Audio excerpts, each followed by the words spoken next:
ya ukweli, hawapati taarifa za ukweli. Na kama unavyojua nyinyi wataalamu wa mambo ya habari, unajua habari ya uongo inakwenda spidi sana kuliko habari ya ukweli. Kwa hiyo na maana wananchi wengi sisi tuliona kuna gap kwamba wana information nyingi ambazo sio za kweli, na especially ukiangalia kwenye upande wa vituo vya afya. Tuwe honest, mimi sio muumini sana wa mambo ya kisiasa, lakini hospitali sasa hivi zimejengwa za kutosha, zahanati zimejengwa za kutosha, mifumo imetengenezwa vizuri kiasi kwamba sasa serikali yenyewe inaonyesha kwamba iko tayari kuweza kuhudumia wananchi kwenye swala la bima, especially bima ya afya kwa wote. Kwa hiyo hata wadau wengine pia wapo, na watu wamegawa categories kuona kwamba kuna bima kutokana na maisha yetu sisi watu wa chini, ziko bima za hapa katikati na ziko bima za juu, na bima kubwa kabisa na moja hapo ni kati ya bima ambayo umesema bima ya maisha, ambayo kimsingi our life as a human being is not guaranteed, kwamba muda wote unaweza ukakuta kitu kimewaka, umeacha familia katika mazingira ambayo sio sahihi. Kwa hiyo sisi hayo ni maeneo ambayo tuliweza kufanya deep discussion, tukaona kwamba kuko na gap, na sasa kama wadau kwenye jamii na sisi ndio wa Tanzania wenyewe, basi tuingie tuunganishwe sasa hii mifumo makundi ili tuweze kwenda kutoa elimu kwa jamii. Yes. Hongereni sana. Naam. Sogelea kipaza tukusikie vizuri. Kuongezea hapo pia sisi kama mabalozi tulipata task ya kupita mtaani kuongea na wananchi mmoja. Wananchi wana malalamiko mengi, lakini wengi sana hawana elimu. Yaani hawana elimu ya bima inafanyaje, inakuaje. Kwa hiyo kabla ya kufanya ile jukwaa tuliamua kwanza tufanye uchunguzi, research imefanyika, na kwa kweli tumewapitia wengi sana. Yes. Hongereni sana, na natamani kufahamu pia kwa sababu nimeshaanza kuzungumza mabalozi. Hapa kuna mdau ananiambia huyo ndio ngoja. Anasema hapa kuna mama Mode. Sawa, basi anakufahamu. Sawa, wadau wanafuatilia na hapa nimeshaanza kupata maoni, nikasema sawa bali mimi nafikisha ujumbe. Natamani kufahamu kwa upande wa mabalozi, namna ambavyo mmejipanga kuhakikisha kwamba wananchi ujumbe unawafikia, lakini pia kwa nini mmekubali? Unajua mimi siwezi kukubali kwa balozi wa kitu bila kufahamu umuhimu wake, lakini pia kufahamu impact yake. Karibuni sana. Tuanze upande wako. Mimi kama balozi wa The Expo nilikubali kwanza kwa sababu kwanza nimefanya kazi na jamii kwa muda mrefu sana. Mimi ni mwandishi wa habari, nimefanya kazi kwenye magazeti ya Uwazi. Nadhani nikisema Uwazi watu wanaelewa familia kabisa. Kwa tunaingia kwenye jamii kwa ndani zaidi. Tulikutana na wagonjwa wengi. Wagonjwa wengi sana walikuwa wanakufa kwa sababu ya kukosa huduma. Na kwa nini huduma? Ni umaskini mimi nasema. Lakini kama wangekuwa wamekata bima na wamefahamu umuhimu wa bima toka mapema, kuna magonjwa ni madogo sana ambao bima ingeweza kuwasaidia. Kwa hiyo baada ya kusikia kwamba kuna The Expo, nikaona tu niwe balozi, kwa sababu unajua maana ya balozi ni kujitoa zaidi. Kwa hiyo hicho tu, kwa sababu nimekuwa karibu sana na jamii na nimeshafanya kazi za jamii nyingi. Kwa hiyo niliona kama wamewaza kitu kizuri sana, na ni wapongeze sana taasisi ya FADRI kwa sababu hicho ni kitu kikubwa sana na hakijawahi kutokea Tanzania. Ndio kwanza kinatokea. Ndio. Hilo ndo la kwanza ambalo lilinifanya nikawa balozi. Na impact naiona wananchi wakisogea pale kwenye jukwaa wataelewa, kwa sababu mbali na kukata bima, mbali na elimu, lakini pia watapata kupimwa magonjwa mbalimbali. Wasiojijua watajijua, na wanaojijua pia watapewa msaada. Kumbe kutakuwepo pia na hilo swala la kitakachofanyika. Of course. Tutafika huko. Tumalizie huko upande wako. Karibu sana. Mimi nilikubali Mama Mode. Mama Mode. Okay.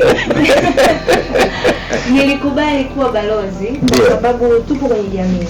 Kwa hiyo ukiacha kwamba baada ya kuingia na kufanya research na kujua kwamba shida hii ipo, lakini pia tulipokuwa kwenye jamii tulijua kwamba tuna changamoto hizi kuhusu bima, kuhusu afya, kuhusu nini. Kwa hiyo nilipoona ni masuala ya bima, ni masuala ya afya, na nikaamini kwa sababu nina uwezo wa kukutana na watu na ninaamini naweza nikaongea na mtu akanielewa, na kwa jambo jema kama hilo ambalo linahusisha afya, nikaona ni kitu kizuri na ninaweza kukifanya. Na baadaye kupita kufanya utafiti kwa wananchi na kusikia changamoto, nikaona tena ni nzuri zaidi zaidi ya nilivyoona mwanzo. Kwa hiyo tumekubali kwa sababu tunapenda kuwahudumia wananchi na tumeona changamoto zipo na tumeona the expo ni solution. Safi.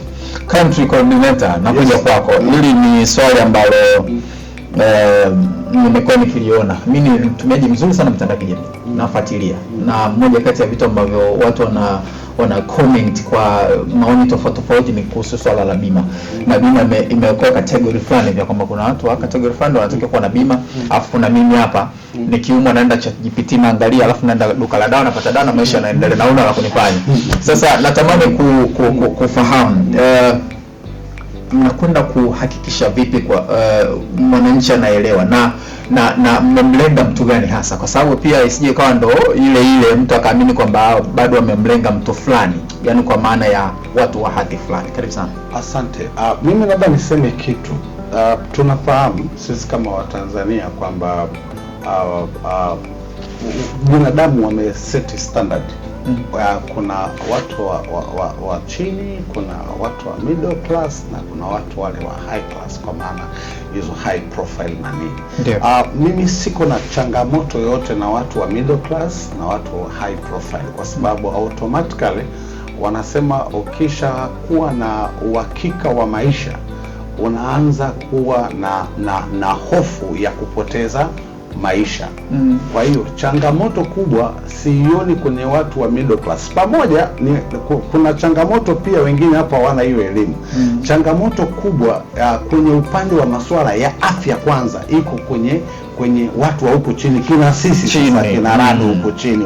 Ndio hatuelewi kuhusu elimu ya bima, hatuelewi umuhimu wa bima. Tunakimbia tu kila siku, kiamka unahili, unatafuta kodi, unatafuta ada, hela ya kula, yani changamoto ni nyingi. Hufikirii kwamba hata hizi movement unazozifanya kwamba zinaendelea kuuchosha mwili, na kuna wakati utafika unakutana na changamoto kubwa. Lakini mimi naamini watu wa huku chini kabisa, wananchi wenzangu kama mimi, wanatakiwa wapate elimu ya kuhusu bima, aidha bima ya wanasema life insurance ama health insurance. Nikiwa namaanisha kwamba hata wakati unapambana, aidha unafanya biashara zako ndogo, wewe ni machinga, wewe ni mjasiriamali mdogo, lakini hakikisha unatenga nafasi ya kujikatia bima, ili hata hicho unachokifanya ikija ikitokea challenge isikusheki, isikusumbue, uwe una uwezo wa kuweza kwenda kupata matibabu, wa kuweza kukava kama ni biashara yako ndogo, na hizo bima zote zipo. Kwa hiyo sisi elimu kimsingi, kwa nini tulisema tuende kwenye ground? Kwa sababu tunaamini inawezekana in one way or another. Most of the companies za insurance wamefocus kwenye watu ambao ni wa middle class na hao watu wa high profile. Lakini tunataka tukaonyesha kwamba huku chini pia hao watu wa Tanzania hawa ndio mgongo wa taifa letu, wanahitaji kupata elimu na information thabiti ya jinsi gani kuna umuhimu wao kuwa na bima. Na ndio maana tukasema lazima tuwe tunakwenda kwenye makongamano ya kwenye ground kabisa. Kwa mfano tulicho plani, kwa mfano uzinduzi wa the expo tunaupeleka Mbagala, so you can imagine. Hatujapeleka sisi Hyatt, hatujapeleka Serena au Masaki, tumepeleka Mbagala za Kiemu, ili ule mtu wa kule Mbagala kabisa, Mswahili mwenzangu mimi pangu pakavu, akajue kuhusu mambo ya bima, yani akaelewe kwa nini kuna umuhimu wa bima. Nafikiri after sometimes kama kazi tutaifanya vizuri kwa jinsi ambavyo mabalozi wamepokea na jinsi ambavyo wadau wanaendelea kupokea, na imani wa Tanzania wataweza kuanza kupata kufunguka, kuelewa umuhimu wa bima na kuweza kuwa na security ama ulinzi wa biashara ama afya zao baada ya muda fulani. Kwa hiyo ni kazi kubwa ambayo inatakiwa ikafanyike kwa weledi, kwa upendo sana.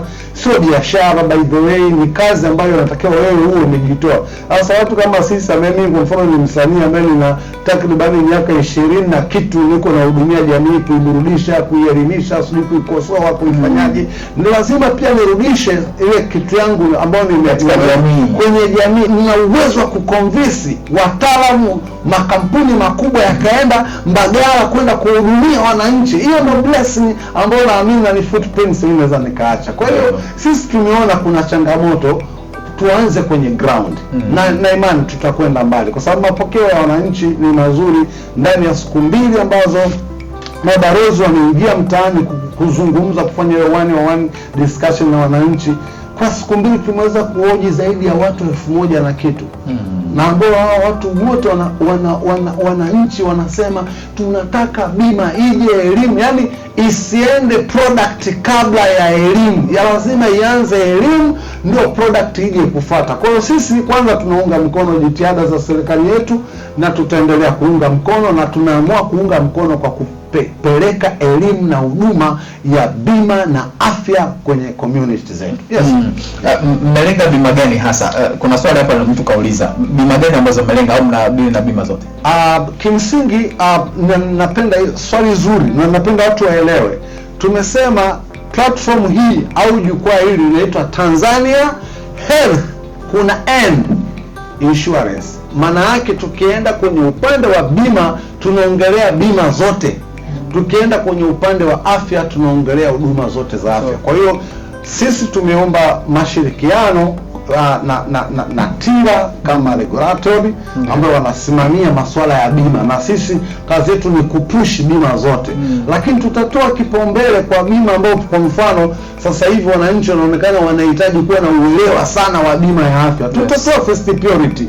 Lakini haimaanishi mimi siwezi kwenda kuchukua content ya bima nyingine nikampelekea mwananchi. Nampelekea full package ili mwananchi tubaki hapo hapo.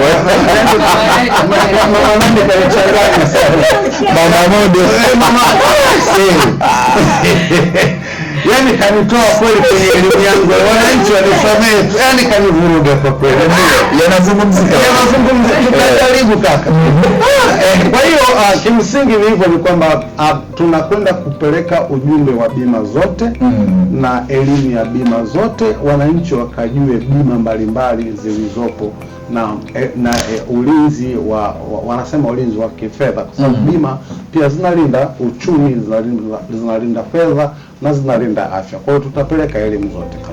Malengo ni yapi? Tunaanzia Mbagala, baada ya Mbagala kuna mtu yupo Ndono, maeneo ya Tabora huko, kuna mtu yupo Karagwe, Bukoba huko, Maruku, kuna mtu yupo Mwanza, kuna mtu, na wote hao wana uhitaji na hawana elimu kuhusiana na hicho kitu.